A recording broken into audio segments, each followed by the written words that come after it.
We've finally come to the end of a 4-day pre-trial hearing of the case between various claimants, including Prince Harry and Doreen Lawrence and ANL, Associated Newspapers. Throughout the course of proceedings, we heard some pretty explosive claims from both sides. In this video, I'm going to try and take you through some of the more complicated legal arguments because there's a lot of important stuff couched in the specifics.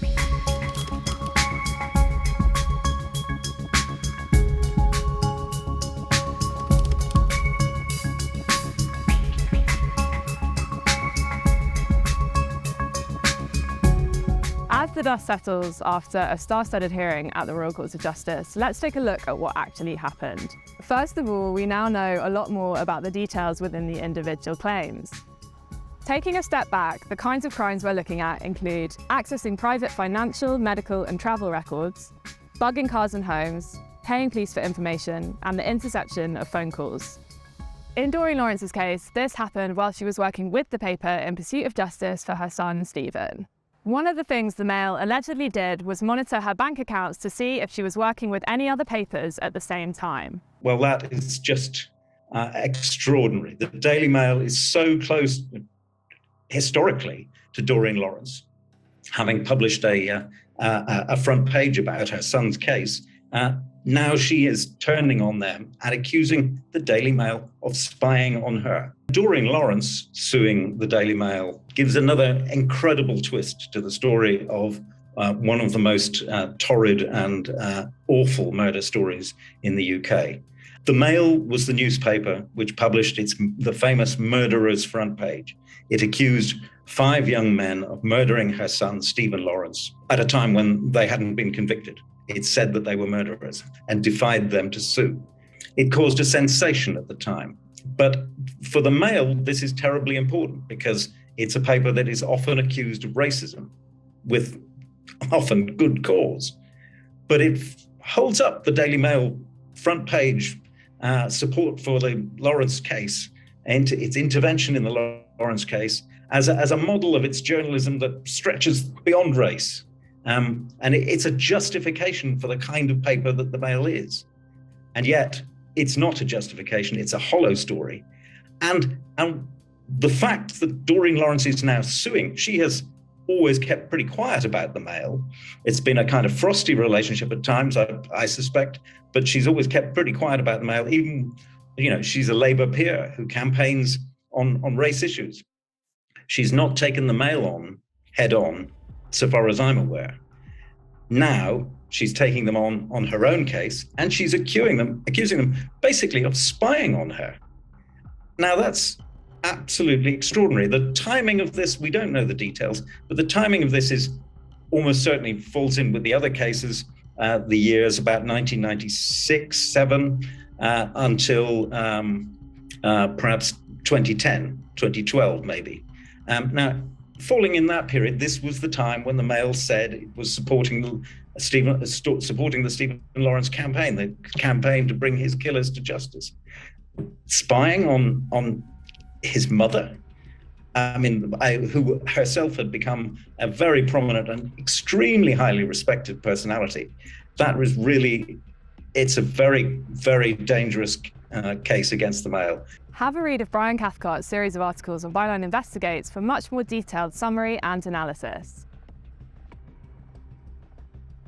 The bulk of Prince Harry's claims relate to the tracking of the whereabouts of him and various ex-girlfriends. He claims that the Mail hacked a phone call he had with William in relation to the publication by another paper of a photograph of his mother, Diana, as she lay dying.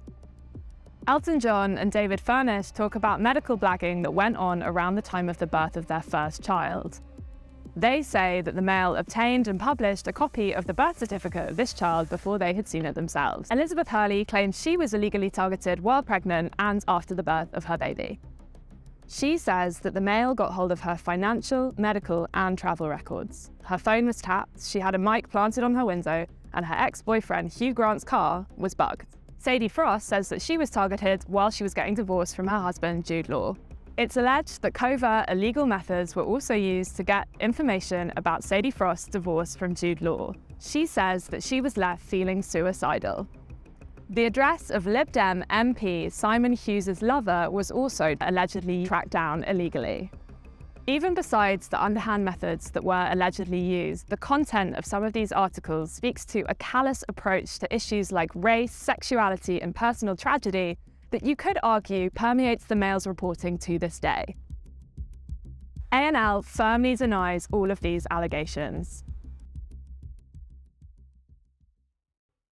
ANL started out by arguing for temporary anonymity for the journalists and executives named in court documents, on the basis that they deserved the right to a fair trial.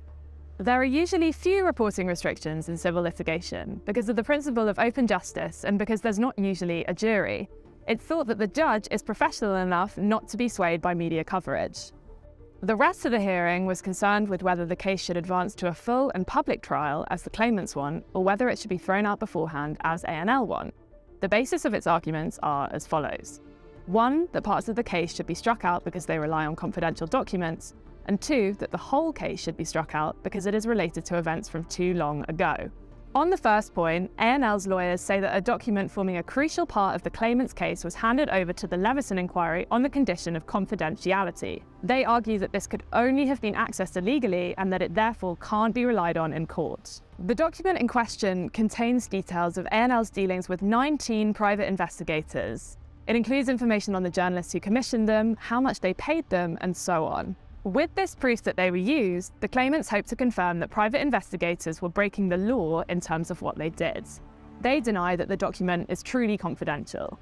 Now, onto the main question. Should this case go to trial at all? Normally, there's a 6-year time limit on privacy cases such as this one, but you can get around this in exceptional circumstances. For example, if you didn't know or wouldn't have been able to prove what had happened.